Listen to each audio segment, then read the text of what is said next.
Billionaire catches homeless man dancing with his paralyzed daughter. A barefoot, the hungry man slipped through the gates of a mansion and saw the billionaire's daughter sitting in silence, her face clouded with sadness. Then he did something no one expected. He began to dance, not for money, not for food, but simply to make her smile. What happened next would change all of their lives forever. Richard Lawson was one of the wealthiest men in the city. His empire spanned oil, real estate, and shipping, earning him the nickname the Golden Touch. Everything he touched seemed to turn into success. Yet behind the towering walls of his Banana Island mansion, Richard faced a struggle no wealth could solve. The silence of his daughter Amanda, the silence that echoed like a haunting through every hallway of the mansion. Amanda had once been the very spirit of life. At 8 years old, she had run barefoot through the gardens, chasing butterflies and laughing until the servants themselves smiled. Her laughter had been the heart of the house. But after the tragic accident that claimed the life of her mother, Elizabeth, Amanda had been left paralyzed. She no longer laughed. She no longer ran. She no longer lived the way a child should. Richard tried everything. Surgeons in India, specialists in Germany, advanced therapies in the United States. Each hope collapsed into disappointment. His money could buy the most sophisticated care, but it could not buy back Amanda's joy. Her smile vanished. Her laughter was gone. The girl who had once been so alive now sat quietly in her wheelchair, staring out the window as if the world had already left her behind. Richard, a man who appeared cold and unshakable before the world, felt his heart break a little more each day. And still, life in the mansion carried on in silence. Until one hot afternoon, something extraordinary happened. Amanda was in the garden. Her chair rested near the hedge, the sunlight falling across her pale face. Her hands sat motionless on her lap, her eyes lost in the sadness far too deep for a child. Then, from the corner of her vision, she noticed movement. A man slipped through the hedge, barefoot and ragged. His beard was long and streaked with gray, his clothes torn and stained by the streets. His shoulders stooped with exhaustion, yet his eyes still carried warmth. His name was Samuel, though few ever cared to ask. To most in the neighborhood, he was just the tramp. He was mocked, avoided, shooed away from shops, and cursed for daring to exist among the polished and proud. Samuel had no home, no family, and no possessions except for his ragged shirt and battered shoes. Some nights he slept under the bridge near the bus park, other nights in the ruins of an unfinished building. He was hungry more often than he was full, tired more often than he was rested. But despite all of this, Samuel remained strangely kind. He shared scraps of food with stray dogs. He carried baskets for women at the market even when they tossed him insults. He never shouted back when people mocked him. He carried in his heart a gentleness the world did not deserve. That afternoon, when Samuel peered through the hedge of the Lawson mansion, he saw Amanda sitting silently, her face clouded with a sorrow he knew too well. He thought to himself, "I know that pain. I know the weight of being unseen." And then, on an impulse even he could not explain, Samuel stepped into the garden. Amanda looked up, startled at first. The man standing before her looked like a figure out of another world, his beard scruffy, his shirt patched with dirt, his feet bare. But then, unexpectedly, he smiled. It wasn't the smile of a beggar hoping for coins. It wasn't the smile of someone scheming for gain. It was a soft, genuine smile, the kind a child gives without reason. And then Samuel did something no one would have expected. he began to dance. It was not the dance of a professional, not the refined steps of a trained performer. It was clumsy, exaggerated, almost ridiculous. He flailed his arms like a clown, twisted his body into impossible shapes, pretended to stumble and catch himself at the last second. He rolled onto the grass, jumped up with a flourish, and bowed as though the garden were a grand stage. At first, Amanda just stared. But then, like a miracle, a giggle slipped past her lips. The sound was small, fragile, as though her laughter had forgotten how to live. But it was laughter all the same. Samuel's face lit up. He spun in a circle, crossed his eyes, and wobbled his legs until he looked like a puppet about to fall apart. Amanda clapped her hands together, her cheeks glowing pink. Then, as Samuel pretended to topple over in slow motion, Amanda burst into a laugh so bright, so pure, that the air around her seemed to change. For months, her laughter had been buried. Now it rang again, light and unrestrained. From the balcony above, Richard Lawson heard it. He froze in his tracks. That sound, his daughter's laughter, was like hearing a voice from the dead. He rushed to the railing, and what he saw nearly stole his breath away. There was Amanda, clapping, her eyes sparkling, her body leaning forward with excitement. And before her, the source of this miracle, a ragged, barefoot man spinning like a fool in the grass. Richard's first reaction was fury. How had this filthy vagrant breached his mansion? Where were the guards? What if he was dangerous? Richard's jaw tightened, his fists clenched. He was ready to call down in rage. But then he looked at Amanda. Her cheeks were glowing, her hands clapping with strength he hadn't seen in months. Her back, usually slouched, was upright. Her eyes, so long dimmed by sorrow, now shone with a brightness he thought lost forever. And above all, her laughter real, uncontrollable laughter rose into the sky. Richard froze. His anger melted into something he had not felt in a long time. Hope. Samuel, meanwhile, danced harder. He forgot his hunger, his ragged clothes, the stares and curses of the city.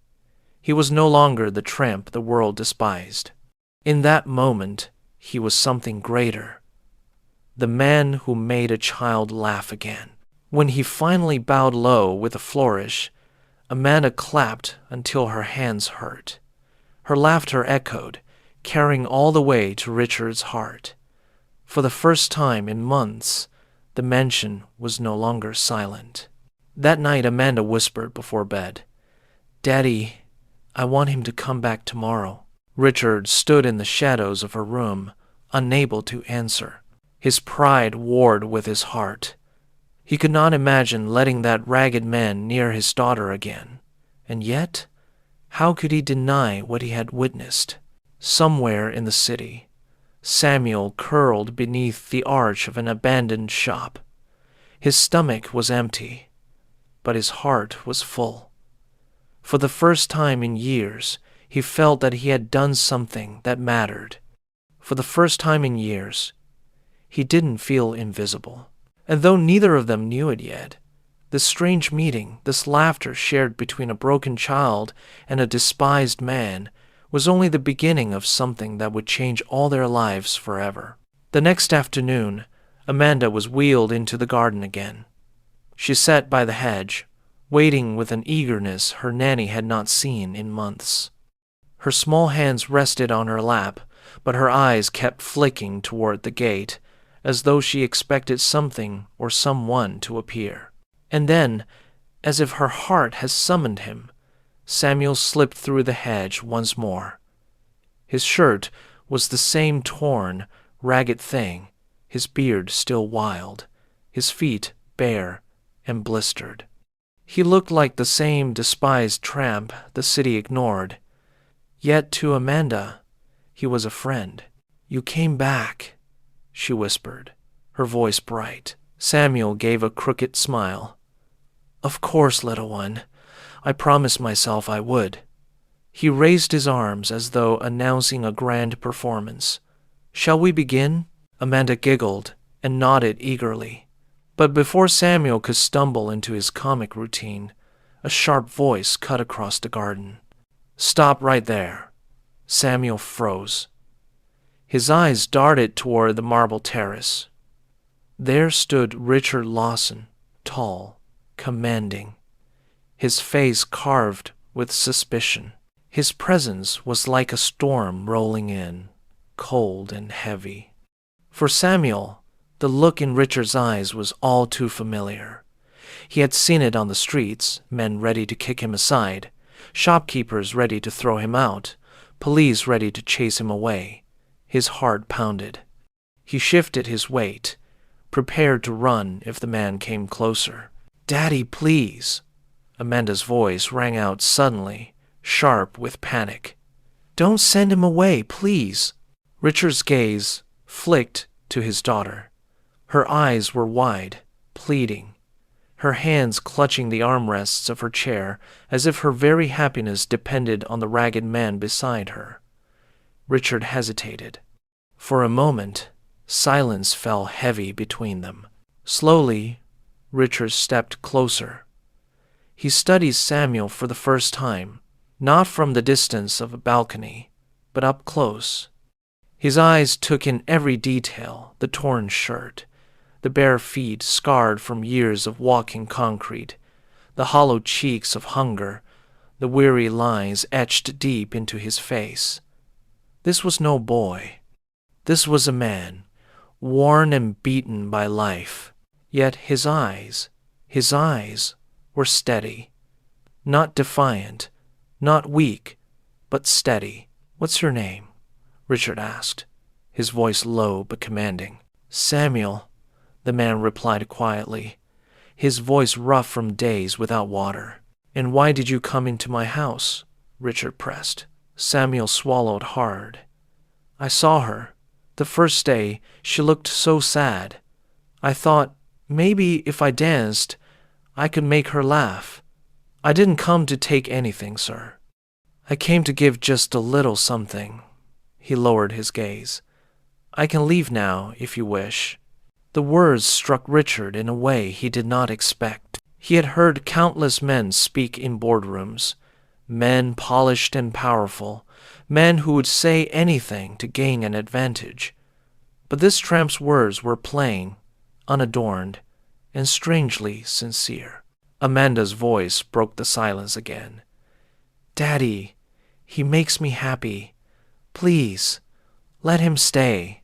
Richard looked at his daughter. Her cheeks glowed with excitement, her posture straighter than he had seen in months. And then, just as he was about to speak, he noticed something astonishing. Her toes moved, just a tiny shift, barely a twitch, but it was movement he had not seen in so long. His chest tightened. Finally, he exhaled. You can stay, for today, he said slowly, his tone firm but no longer harsh. But you stay here, in the open, where I can see you. No misbehavior. Do you understand? Relief washed over Samuel's face.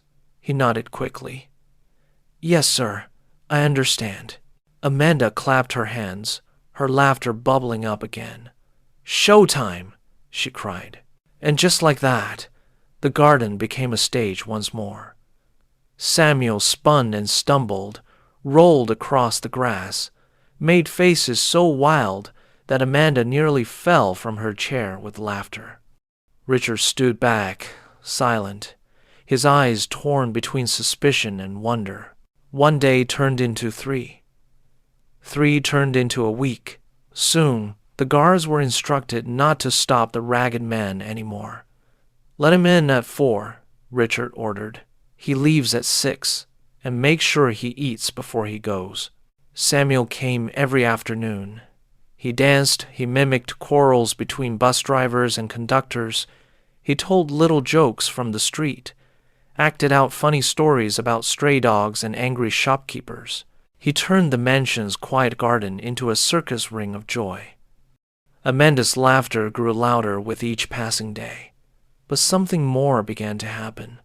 Her hands, once weak, grew stronger from clapping. She lifted her arms to copy Samuel's exaggerated moves. She tried to spin her wheelchair in small circles when he pretended to topple. Every effort, no matter how small, felt like a miracle. Richard noticed. He noticed how Samuel never asked for anything, how he always looked at Amanda's face first, making sure she was enjoying herself before pushing further. He noticed how, when food was offered, Samuel ate slowly, almost reverently, as though every bite was a blessing. And at night, Amanda talked more than she had in months. "Daddy, did you see when he pretended to be a policeman? Daddy, today I felt something in my legs. Daddy, can he come tomorrow?" During a routine hospital visit, even the doctor was surprised. "Her engagement is returning," he said. This kind of motivation, it can spark pathways in recovery. We can't always explain it, but whatever you're doing, keep doing it. That night, Richard walked the garden alone. He stared at the grass where Samuel had danced, his mind replaying Amanda's laughter. For the first time in years, gratitude stirred in him. Gratitude that had nothing to do with money, power, or success. He whispered into the night air, "Thank you, Samuel." No one heard him, but somehow the garden itself seemed to agree. The day began like any other sunlight spilling across the garden, Amanda waiting in her chair, and Samuel moving with his clumsy, joyful energy. He had been coming for weeks now, each afternoon turning the silent lawn into a small theater. Amanda laughed more easily, clapped with more strength, and even tried to mimic his moves with her arms. But no one expected what would happen next. Samuel was in the middle of a ridiculous slow-motion routine, pretending as if the air itself weighed him down, when Amanda suddenly stopped laughing. "Wait," she said, her eyes shining. "I want to try something." Both men froze Samuel in mid-gesture, Richard a few steps away under the terrace. Amanda planted her hands firmly on the armrests of her chair, her lips pressed together in fierce determination. For months her body had been limp, unresponsive, but now her shoulders tensed, her arms straightened. Slowly, painfully, her hips lifted from the seat, 1 inch, then another. Samuel's eyes widened. "1," he whispered. Richard found himself stepping forward, voice shaking. 2. Amanda's breath shuddered. She held herself there, trembling, then sank back down with a gasp. For a moment, silence fell over the garden. Not the heavy silence that had haunted the house for months, but something holy, breathless, alive. Then Samuel spun in delight and fell to his knees beside her. "Champion, you did it!"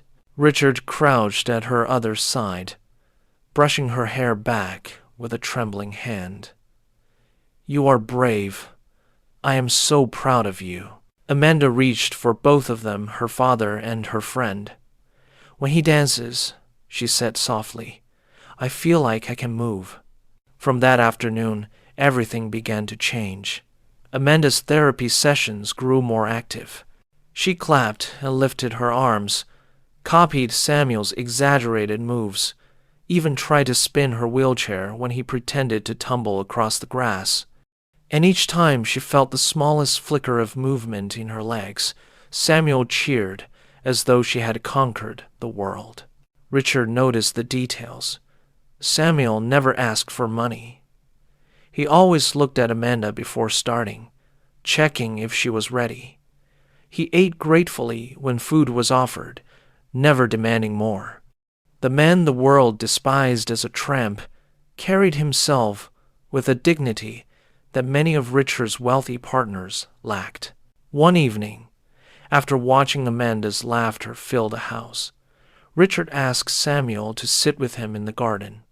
For once, there was no performance.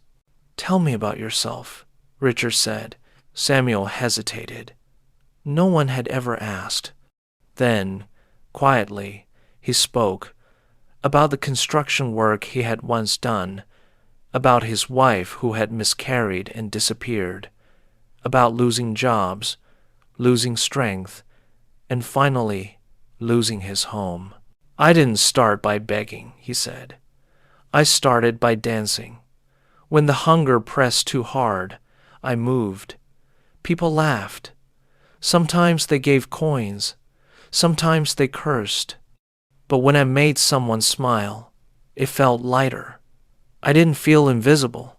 Richard sat in silence. He had sat in boardrooms where men lied to win millions. But this ragged man's words were more honest than any contract. "You are not invisible here," Richard said at last. "From tomorrow, the gate will open for you. You'll eat before you perform, and again before you leave. If you'll have it, a room in the staff quarters. Not because you are staff, because you are welcome." Samuel bowed his head, his voice breaking. "Thank you." The house changed. The servants, once hushed by Amanda's sadness, began to laugh again. Music returned to the piano. Guards at the gate whistled old tunes. Amanda drew a poster with crayons, stick figures of herself, and Samuel crowned King of Laughter and taped it by the garden door. Therapy advanced quickly. Wooden rails were fixed along the hall, a small staircase built in the gym. Samuel turned every exercise into a game, a march in rhythm to a silly chant, a balancing act, followed by a dramatic pretend collapse. Amanda stopped dreading therapy. She started looking forward to it. Then came the second miracle. One breezy afternoon, Amanda looked at Samuel and declared, "I want to try standing." Richard's heart slammed. He didn't want her hurt, but he couldn't hold her back. Samuel stepped aside. "Only counting," he promised. Amanda gripped the rails, her arms straining, face tight with focus. Slowly, shakily, she rose. Her knees trembled but straightened. She stood not tall, not long, but upright. The therapist counted softly. 3 seconds. 4, Samuel whispered. 5, Richard added, tears in his eyes. Amanda lowered herself back with a laugh that echoed across the lawn. "Did you see me, Daddy?" I stood. The garden erupted. Guards clapped. Maids gasped. Samuel dropped to his knees, bowing, and Richard knelt beside his daughter, whispering, "I have never been prouder." That night, the mansion was not silent. It roared with joy. News traveled quickly. A driver told a food vendor. A vendor told a neighbor. Soon, whispers spread across the city. A billionaire had let a homeless man into his home. Some called it charity. Others called it madness. The newspapers ran headlines. Industrialist opens gates to tramp sentiment or folly. Talk shows laughed. Some partners called Richard in private.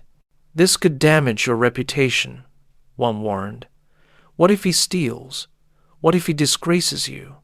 Think of your image." Richard listened calmly. Once he would have cared, but now he thought of Amanda's glowing cheeks, her trembling steps, her laughter ringing through the halls. "My daughter stood for 5 seconds today," he told one caller. "When you can match that achievement, then advise me on image." Amanda had her own answer for doubters. When a relative visited and whispered that it was unwise to let such a man into the mansion, Amanda wheeled closer, her chin high. "If you don't like him," she said firmly, "you don't love me." The relative said nothing more. Through it all, Samuel remained unchanged. He never lingered where he wasn't invited. He never took more than what was given. He ate with gratitude, laughed with Amanda, and at night sometimes sat quietly on the back steps, looking up at the moon as if reminding himself he was truly allowed here. One evening, Richard found him there. "You shouldn't be out here alone," Richard said. Samuel gave a small shrug. "I forget. The door is not a test anymore." "Not anymore," Richard agreed. He looked at the man beside him, the tramp who had brought life back to his daughter. "Listen to me. What you gave Amanda was something no doctor, no therapy, no fortune could buy. You gave her hope." Samuel's throat tightened, eyes glistening. "Hope is easy when someone laughs," he murmured. Richard smiled faintly. "Then keep doing the easy thing." And Samuel did. Each day at 4, he arrived, not sneaking anymore, but walking proudly through the gate. The guards now opened for him with nods of respect. Each day, Amanda grew stronger. Each day, the mansion grew warmer. What the world outside whispered no longer mattered. Inside those walls, there was laughter, courage, and love, the kind of wealth no bank account could measure. And though none of them knew what challenges lay ahead, one truth had already been written in their lives. The despised man the world tried to erase had become the very hope that made a broken child rise again. It began with a single step. After weeks of practice, after countless afternoons filled with laughter and clumsy dances, Amanda gripped the parallel bars in the therapy room, pulled herself upright, and shaking like a leaf, moved one foot forward. Just a few inches, just a whisper of progress, but it was a step. The therapist's eyes went wide. Richard clapped a hand over his mouth, tears burning his eyes. Samuel cheered so loudly the servants rushed to the doorway, thinking something had gone wrong. But when they saw Amanda, trembling, sweating, yet smiling brighter than she had in years, they joined in the applause. She laughed breathlessly. "I walked, just a little, but I walked." From that moment, the house seemed to wake fully from its long sleep. News of her progress spread, as all things do. Soon the city buzzed with the story. The billionaire's daughter, once silent in her wheelchair, was standing again. And the reason was not a doctor, not a miracle cure bought with millions, but a homeless man named Samuel. The reactions were divided. Some sneered. Reckless, dangerous, naive. "A tramp in the mansion," one newspaper scoffed. "What next?" Beggars at board meetings. Some business partners whispered behind Richard's back, wondering if he had lost his mind. Others admired him. Courageous, human, noble. He gave the man dignity, and the man gave his daughter hope, one commentator wrote. Neighbors who once ignored Samuel now watched him curiously when he passed through the gates. Mothers told their children the story as a lesson. Kindness can be richer than money. Richard heard the noise of the world, but cared less with each passing day. At board meetings, partners raised cautious objections. "Reputation, Richard," they urged. "This could stain your name." Richard looked at them calmly. "My daughter is walking again. That is the only reputation I care about." And Amanda herself was fiercer than all of them. When anyone questioned Samuel, she answered firmly, "He's my friend. He makes me strong. If you don't like him, you don't love me." Her words silenced even the boldest critics. Life in the mansion transformed. Mornings began with Amanda calling for Samuel before breakfast. Afternoons rang with laughter in the garden as he danced or told wild stories. Evenings ended with shared meals where Amanda teased her father for smiling more than he used to. Her progress astonished the doctors. From tentative steps with support, she advanced to crossing the therapy room with only Samuel's steady encouragement beside her. Each shuffle forward, each attempt at balance, felt like a festival. And Samuel changed too. He was no longer the ragged tramp hiding beneath bridges. He ate 3 meals a day. He wore clean clothes. He slept in a bed with sheets that smelled of lavender soap. More importantly, he carried himself with dignity, not as a beggar tolerated in the mansion, but as a friend, almost family. One afternoon, Amanda looked at him with a mischievous smile. "Now I'm not alone anymore," she whispered. "I have a brother." Richard laughed softly, but inside, his heart swelled with pride. The city continued to argue. Some still doubted, others admired. But inside the Lawson mansion, the debate was irrelevant. Here, the evidence was undeniable. Amanda was alive again. One golden evening, as the sun painted the sky in crimson and amber, Richard stood at the edge of the garden, watching his daughter take careful steps with Samuel at her side. She leaned on him, laughing each time her foot wobbled, while he steadied her with patience. Their laughter rose together, blending into one joyous sound. Richard's chest tightened. For the first time in years, he understood something he had always overlooked. Money was useful, yes. It built empires, bought influence, created comfort. But true wealth was not in bank accounts or properties. True wealth was here in his daughter's laughter, in the courage of a man the world despised, in the love that now bound them all together. "I thought I had everything," Richard whispered to himself. "But I had nothing until I met this man." From that day, Richard Lawson's name carried new meaning, not only as a wealthy tycoon with the golden touch, but as a man who opened his home and heart. And Samuel, no longer the tramp mocked by strangers, was spoken of with respect. To the city, he was the man who gave hope to a paralyzed child. To Amanda, he was her brother. To Richard, he was family. The mansion that once echoed with silence now rang with life. And Amanda's story became a beacon, spreading far beyond their gates. It reminded the world that sometimes healing does not come from wealth or medicine, but from kindness, friendship, and the courage to see worth where others see none. If this story touched you, remember this: true riches are not in what you keep, but in what you give. Stay kind, stay strong, and never underestimate the power of hope.